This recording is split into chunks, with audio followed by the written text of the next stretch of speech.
Have you ever walked into a room and immediately thought, wait, what did I come in here for? You're not losing your mind, and you're definitely not alone. It happens to all of us. The shopping list you had in your head vanishes the moment you step into the grocery store, or you walk into the garage and completely blank on what you needed to grab. Scientists have a name for this. They call it the doorway effect. It's not a silly myth. It's a real, measurable trick your brain plays on you, and researchers have been studying it for over a decade. The funniest part? It's actually proof that your brain is working too well, not that it's failing you. Imagine your brain is organizing a movie of your life. It doesn't just record one long, boring video. Instead, it breaks everything into scenes, like little mental chapters. A new scene starts whenever something changes. You finish a task, you check the clock, or you walk through a doorway. That's right. To your brain, a doorway is more than just wood and hinges. It's an event boundary. It's your brain's cue to say, okay, scene 1, living room time, is wrapped. Let's pack up those thoughts and start fresh for scene 2, kitchen time. So when you cross that threshold, your brain does a little mental housekeeping. It sets down the thought you were carrying, I need the scissors, so it can focus on what's new in the kitchen. The problem is, sometimes it forgets to pick that thought back up.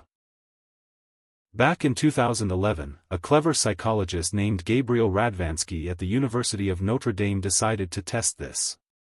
He and his team built a simple video game where people had to pick up a virtual object, like a blue cube, in one room and carry it to another. The result? The moment people walked through a virtual doorway, they became surprisingly forgetful about what they were carrying, even more so than if they walked the same distance without a doorway.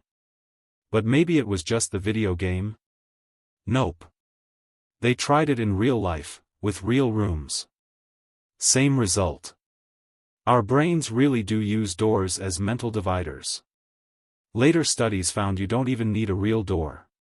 Just imagining walking through a doorway, or even seeing the environment change suddenly, can trigger the same mental reset. It's not about the door itself, it's about your brain organizing the world into manageable chunks. It might feel like a glitch, but scientists think it might actually be a useful feature. Imagine you're a prehistoric human. You leave your cave, scene, safe home base, and step into the forest, scene, potential danger. Your brain wants to clear out the old clutter. Did I leave the fire burning, so it can be fully alert to the new environment? Is that a tiger in the bushes? In the modern world, there aren't many tigers in the kitchen. But our brains are still using the same old software. The doorway effect is the price we pay for having brains that are excellent at adapting to new situations. So, what can you do when you're sick of wandering aimlessly from room to room? The trick is to give your brain a bridge between those mental chapters. Professor Radvansky's team suggests using physical reminders, something you can carry with you that survives the reset. Heading to the kitchen for a snack.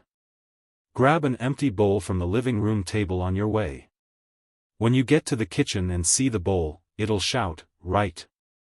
Food. No object handy. Get physical.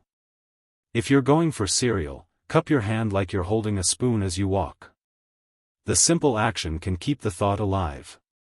Going to get the tape? Cross your fingers. This tiny, intentional gesture acts as a mental sticky note. These tricks work because they attach your fleeting thought to a feeling or an object that crosses the event boundary with you.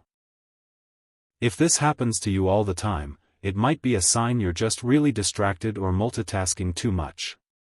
Try slowing down, saying your goal out loud, I'm going to get the keys, or cutting down on distractions.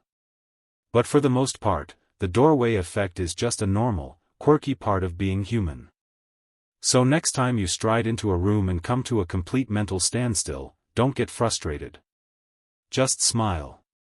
It's not forgetfulness, it's your ancient, sophisticated brain, diligently closing one mental file and opening a new one, right on cue.